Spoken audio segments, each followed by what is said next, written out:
ចូលទី12យូរនៅទៅពិបាកនៅក្នុងការរៀន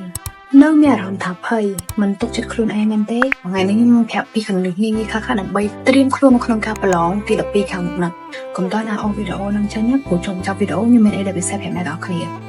មកឥឡូវនេះយើងចូលដល់ចំណុចដែលយើងត្រូវតែនិយាយតកតងជាមួយនឹងការធៀមខ្លួនឬក៏កន្លឹះងាយៗហ្នឹងតោះចំណុចទី1ហ្នឹងគឺបោះបង់នៅក្នុងការគិតថាខ្លួនឯងធ្វើអត់បានបើសិនជាយើងគិតថាឲ្យខ្លួនឯងធ្វើអត់បានផងតើឲ្យយើងធ្វើមិនទៅនៅក្នុងការធៀមប្រឡងហ្នឹងអញ្ចឹងយើងត្រូវតែផ្លាស់ប្ដូរការគិតរបស់យើងជាមុនសិនដើម្បីយើងឈានមកបន្តទៀតនៅក្នុងការធៀមខ្លួននេះឯងដំបូងយើងត្រូវផ្លាស់ប្ដូរការគិតសិនដើម្បីឲ្យអ្វីៗគ្រប់យ៉ាងវាទៅរលូនចំពោះចំណុចទី2វិញគឺមើលមុខវិជ្ជាណាដែលយើងខ្សោយខ្ញុំជឿថាពេលដែលអ្នកទាំងអស់គ្នាចូលទី12ហើយយើងអាចសង្កេតមើលបានថាមុខវិជ្ជាណាយើងរៀនល្អមុខវិជ្ជាណាយើងរៀនខ្សោយហើយមុខវិជ្ជាណាយើងមធ្យមអញ្ចឹងទៅអញ្ចឹងបើសិនជាអ្នកទាំងអស់គ្នានៅខ្សោយមុខវិជ្ជាណាខ្លះអ្នកទាំងអស់គ្នាចាប់យកមុខវិជ្ជានឹងយកមកធ្វើវិញព្រោះយើងត្រូវផឹងឲ្យស្មើដៃកុំផឹងអាណាខ្លាំងអាណាខ្សោយហ្មងអញ្ចឹងវាអត់ល្អទេសម្រាប់យើងចំណុចទី3គឺការទន្ទឹងក៏ដូចជាស្រង់នៅសំណួរមិនថាថ្នាក់វិទ្យាសាស្ត្រពិតឬក៏ថ្នាក់វិទ្យាសាស្ត្រសង្គមនេះគឺត្រូវការការទិញទាំងអស់ដូចវិទ្យាសាស្ត្រពិតគឺយើងត្រូវការទិញវិទ្យាប្រវត្តិវិទ្យានិងជីវៈអញ្ចឹងការស្រង់សំណួរក៏សំខាន់ដែរនៅក្នុងការទិញចាប់ពីថ្ងៃហ្នឹងទៅដល់ថ្ងៃកន្លងហើយ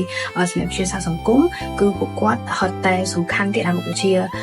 ដែលត្រូវទិញហ្នឹងដែលយើងត្រូវស្រង់ហ្នឹងមានដូចជាមុខវិជ្ជាប្រវត្តិវិទ្យាសិលធម៌ពលរដ្ឋអីច្រើនអញ្ចឹងយើងត្រូវតែទិញឲ្យអស់ឬក៏ត្រូវស្រង់សំណួរហ្នឹងមកដើម្បីទិញទៅថាយើងចេះបានប្រហែលភាគរយអញ្ចឹងទៅចំណុចទី4ហ្នឹងគឺការធ្វើវិញ្ញាសាឆ្នាំចាស់ហ្នឹងហើយតាំងពី2014អីមកអ្នកទាំងគ្នាធ្វើច្រើននៅកាន់តែចេះច្រើននេះអញ្ចឹងពេលដែលយើងធ្វើវិញ្ញាសាវាអាចលុបដំសមត្ថភាពរបស់យើងធ្វើឲ្យយើងនឹង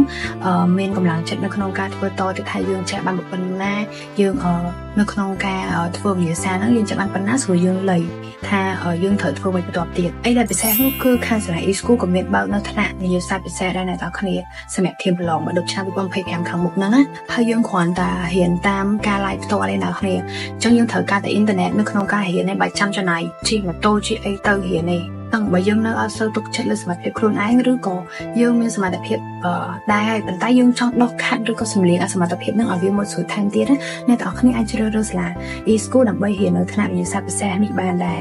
មកអញ្ចឹងដើម្បីទទួលបាននៅតម្លៃពិសេសសូមអ្នកទាំងអស់គ្នារួមរស់នៅក្នុងការចុះឈ្មោះឡើងព្រោះពេលវេលានិងចំនួនមានកំណត់